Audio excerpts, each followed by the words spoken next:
It's the news nobody wants to hear. It's a tragic development in the search for 22-year-old Gabby Petito. She disappeared during a road trip with her fiancé. Authorities say they have found a body in northwestern Wyoming, and it's believed to be Gabby. Petito was last seen nearly a month ago, and her fiancé, Brian Laundrie, returned home to Florida without her. He has not been seen for nearly a week. After the body was found, Petito's father shared this picture with the words, "She touched the world." Jericka Duncan is outside the Laundrie family home in Northport on Florida's Gulf Coast. Jericka, I was so sad to hear this last night. Good morning to you.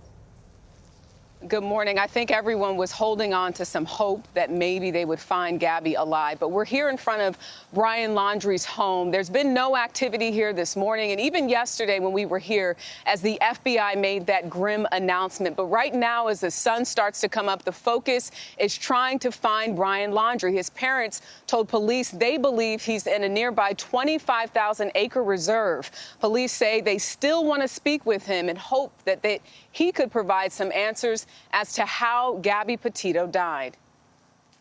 Human remains were discovered, consistent with the description of Gabby Petito.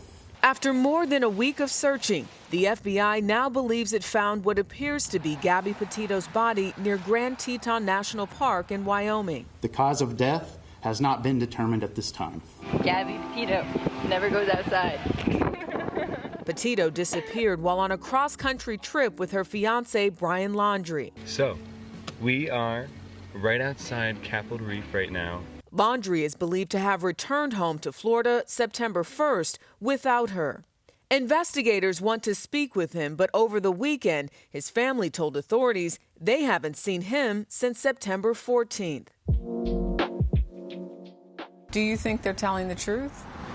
I think at this point, anything's on the table. Josh Taylor is the spokesperson for the Northport, Florida Police Department. He was back here in this community for 10 days before she was reported missing. It's a lot of time for somebody to kind of get their act together. We certainly think Brian has some explaining to do. At one point, more than 50 agents were searching for him in the nature reserve near the house where he lived with Petito. CBS News spoke to Gabby Petito's closest friend, Rose Davis, who told us the couple had their issues. Every relationship has the bumps and everything like that. I would never have thought this could happen. Through a series of TikTok videos and pictures, Davis pleaded for any information about her best friend and told us she thinks Laundrie has to know something.